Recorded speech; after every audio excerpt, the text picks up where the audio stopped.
Hey, welcome back to Night Owl Mogwai Talk, keeping you up on the latest Mogwai news. And this week we got two bits of news. Pieces of news? Parcels of news. How is news segmented? Whatever. Here's two segments of news items. News items! Here's two bits of news items. Number one, Gremlins, if you eat them, they will make you immortal. I was unaware. Did you know? Someone should have told me. If you knew, you could have shared the info. I appreciate that. Also, episode 4 of Gremlins Secrets of the Mogwai is now available on HBOMax. So, by my counting, it'll take a month for it to be out. But anyways, I've rambled long enough. Let's get on to episode 4 of Gremlins Secret of the Mogwai, entitled Don't Drink the Tea. The episode opens with Elle and her ill-gotten Mogwai strolling across the beautiful countryside. The whole time, Gizmo just cursing her out.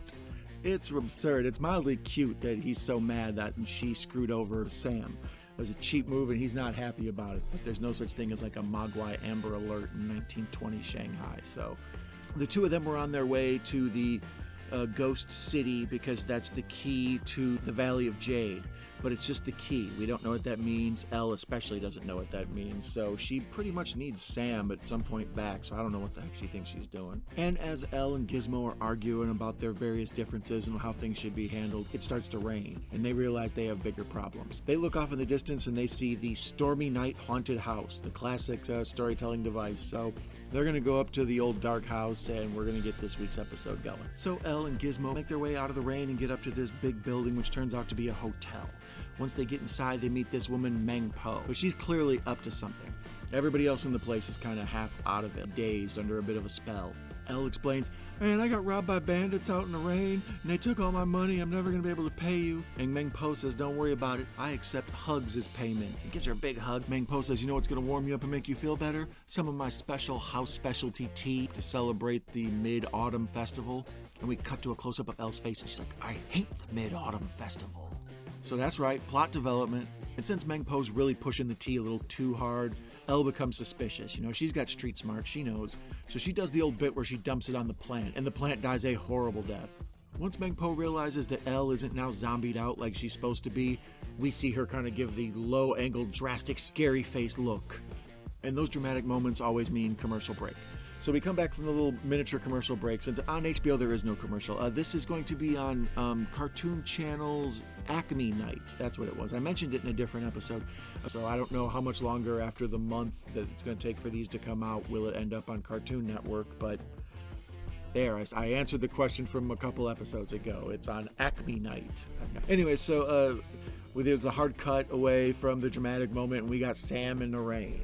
And he's clearly pissed. He's talking about what his plan is when he catches up with Elle. So you see him counting it off. Like, first, I'm going to meet up with Gizmo, and I'm going to tell him I'm sorry I let that evil lady kidnap him. And then second, I'm going to give Gizmo a big hug. And then second, I'm going to stick that parasol up Elle's. Anyways, and just as Sam is plotting his revenge Kill Bill style, he looks off in the stormy distance and he sees the old dark house. We immediately cut to a picture of Riley Green's boat floating in what appears to be a sea of tea. And also shout out again to Riley Green's smokestacks. My man stays polluting. I respect that about him. He's awful on so many levels. And inside Riley Green's boat, we see Mama and Papa Wing trapped in their little magical prison cell. And Mama Wing breaks down exactly how she's gonna first see Sam and apologize that this has all happened. Second, give him a big, huge hug. And third, shove Elle's parasol up Riley Green. So you can see that, you know, the way they do things runs in the family. So then we cut back to the haunted hotel and we see Elle out snooping around. And she bumps into one of the guests staying there, and the dude's like, "Hey, what's up? I'm so glad you're here, man. I just got here today and I'm the only other teenager here and it feels weird, you know. I'm 15, but people think I'm 17. Don't tell anybody, you know, that I'm not as old as I say I am." She's looking at this mono-browed, gray-haired dude like, "Oh, 15, huh?" Like, you know, dude must have picked up cigarettes early. And at that moment, boom, the door gets kicked in, and here's Sam, and he's ready to rumble, baby. As much as Sam could ever be ready to rumble. And before he can even get out of the raindrops, Meng Po is hugging on him and kissing him and calling him cutie mouth.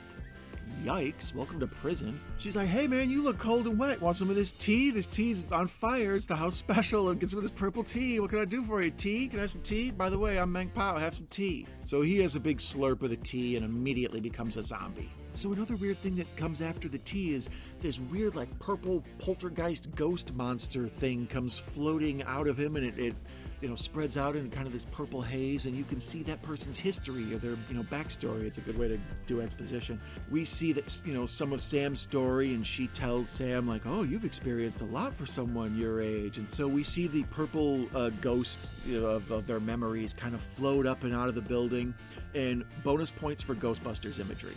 And then when we see the floating haze up above, we notice those people's memories floating around in there. And we see my man with the one eyebrow when he was young, 15 like he thinks he is. And after we kind of see just quick glimpses of the people in the hotel's backstories. But then we cut back to Meng Pao, and she's giving Sam some of the crazy tea. And she's like, how about if you have another cup of tea and, you can do some chores? And Sam's like, yeah, I'd love to do some chores. So Sam's doing his chores out in the barn, and Gizmo sees him, and he's like, my God, I've been missing my dude. I got kidnapped, and there he is. So he runs up and gives Sam a big hug, and Sam's like, well, aren't you a cute little cat dog? And Gizmo's like, you don't remember me? And you can see like genuine heartbreak like on Gizmo's little face. It's good cartoon acting. At that moment, Elle comes over and picks up Gizmo and realizes that Sam is gone on the scissor, right?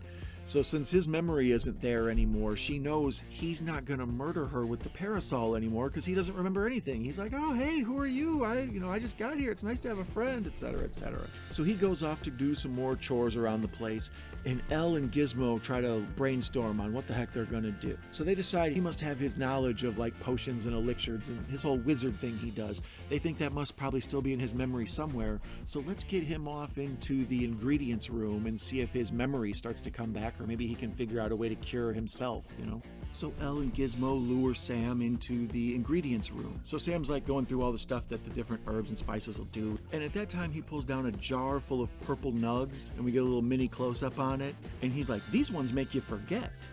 And I immediately had to take back my compliment I gave this show like 2 or 3 episodes ago, where I was like, they don't mix in a lot of like stupid humor like 420 and 69, like stuff that's just lazy.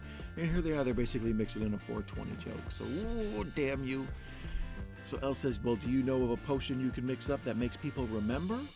So he's like, no, but I can make a potion or a cure for getting rid of a curse on someone's memory. And she's like, oh, well, you should whip some of that up. So Sam does, and she immediately goes to blow it into his face, and then she remembers that he's pretty much going to murder her the second he goes back to being Sam, because he remembers that she stole his Mogwai and left him for dead on the back of a train in the middle of nowhere. And she looks into his eyes, and he says something about how, I think you're cool. And she's like, you do? He's like, yeah. And she's like, oh. So she can't let him go back to being normal. She has to keep him on the drugs, man. She likes him this way better. So Sam kind of wanders out of the room, and Elle's standing there all confused, and Meng Pao pops out like jump scare style and starts chasing her around. And then we see Gizmo alone with Sam, and he blows some of the magical powder into Sam's face, and Sam immediately turns back into Sam and gives Gizmo like this big huge hug, and he's like, oh, I missed you so much. And it's like this nice touching moment. It's sweet. And then we cut back to Meng Pao chasing Elle around Scooby-Doo style through the hotel, and out of nowhere the henchmen pop up and they trap Elle. And then we cut back to Riley Green's boat, and we see Sam's parents and the Gremlins both locked in their little magical prison cells Riley's got them in. And Riley comes in, and he's got one of Grandpa's old magical books, and in there there's a picture where he sees that if you get a Mogwai wet, it will reproduce. So Riley Green has his henchman, Sebastian, go over and put his arm inside the gremlin cage and put a little bit of water on the nose of one of the gremlins. I believe that one's name is Snout. Of course, Snout's nose starts to bubble up, and we get bing, bing, bing, ricochet rabbit, and there's 4 more Mogwai there. So Riley Green kind of announces to his henchmen, like, I won't even need you guys anymore. Look at this new army I can build. And you can see the henchmen's face get all sad, like they're being phased out of their jobs. Job security in the henchman business is hard. And just at that moment, Sebastian gets his arm bitten. By the way, this henchman with the big pork chop sideburns here, he's been around. He never says anything. There's one part in one of the episodes where the Mogwai bites his finger off and then holds it like a cigar. Other than that, he's had very little to do. This henchman is being voiced by Zach Galligan.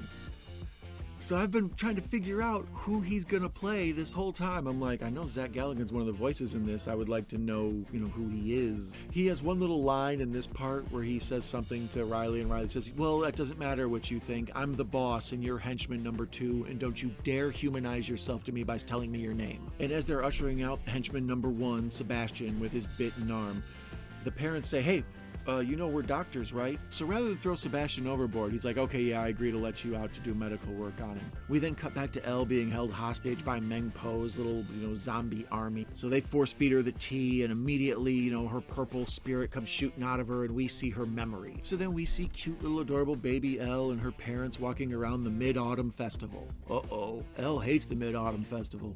So Elle's father points out some rich mark for Elle to go do her amazing pickpocket routine on. She's got this skill since a young age. And the guy Elle's dad points at is Riley Green. And Riley's no chump, so he catches her. And as soon as she's been caught, Elle looks to her parents, and you can see the mom kind of reach out like she wants to go help. And the dad pull her back, and then we look again, and they're gone. So Riley explains to Elle, looks like you've been abandoned. And this is the first time in my life I've ever repurposed somebody's old trash. So that's the debt she owes. She tried to steal but didn't get away with it. So that sounds like a pretty loose number right there. I mean, can we get some paperwork on this? Can I get it notarized? So when we see that Elle's parents were criminals and raised her bad, and then they abandoned her the second they got her into trouble, we see Sam and Gizmo soaking up her backstory, and they look traumatized. They, understand what makes Elle tick even more. And then we cut to a close-up of Elle, and she explains, I heard the next year at the Mid-Autumn Festival, my parents went and tried to steal floating lanterns. But since they didn't have a kid weighing them down, they ended up stealing so many lanterns so fast that they floated away. And sometimes in the night sky, you can hear their screams, but their bodies were never recovered. So keep an eye out for Elle's parents to be turning up somewhere down the road in the next month. So then we cut to a chandelier that Meng Po mentioned in passing earlier, a Chekhov's chandelier. We see Gizmo shimmying down this chandelier, and he's pouring this dust all over the top of the food everybody's going to eat for the Mid-Autumn Festivals. So then he rings the gong, and everybody forgets that they're holding Elle hostage and turn around and just goes and starts eating. And as soon as they eat, we see all the swirling memories over the top of the evil pagoda come pouring in the windows and back into the people. And then Sam runs over to Elle, and he blows a handful of the blue powder into her face, and she has this real awesome animation moment where all her memories come back. It's super cool. And then he unties her, and she's like, you remember me, but you're not going to murder me? And he's like, no, I know you come from bad background, and together maybe we'll become friends and you'll learn how to not be such an ass, right? And that's another subtle storytelling in this. I like that they teach Elle and they teach children, you don't betray your friends because it's more valuable to have friends than whatever you would steal. They're not beating you over the head with the message, but they at the same time, convey nice little family values or whatever. I don't know. So the people who were used to be zombied now have Meng Po tied down, and they're going to feed her the tea and teach her a lesson. And at that point, Elle jumps up on the table, and he says, no, don't do that. It's better that she has to live with her memories. That if she could just forget, she won't remember that she had a whole bunch of people who cared about her and were in her place, but now they're gone. And they're like, yeah, that's deep, man. That's deep. Let's punish her that way. That makes sense. And she's like, no, don't do that. That's the worst ever. And then Elle kind of turns back and looks at her, and she's, soaks in the lesson she's learned about friendship and not betraying people and everything. And as they slowly walk out the door and leave Meng Po on her own. And then we see Sam and Elle, and they're being all cute together, and they're, on their way off on their little Hope and Crosby road trip adventure movie they're back on. Then, as per usual, the show has one little button at the end where we see Riley Green's boat floating in the harbor. And look at the Gremlins imagery now on the boat. So we cut to the inside, and we see the boss Gremlin explaining to the other Gremlins how they're going to escape. And the show ends with the Gremlins now loose. So I liked it. It was good. It was about as good as the third episode. They've all been enjoyable. The first one was the weakest, and now they're just kind of floating at the enjoyable. They're not great. Every now and then there's moments of, wow, that was really cool. And there's also moments of, that's pretty dumb. So, I don't know what you think about this. Go ahead and put it in the comments. If you watched this far, are you only watching it through my review of it? Are you waiting? Are you watching this years in the future and you've already watched it on Cartoon Network? Was it a cooler presentation with commercials? I want answers! Anyways, thank you so much for watching. I will catch you for episodes 5 and 6 next Thursday. All right, take it easy. Bye.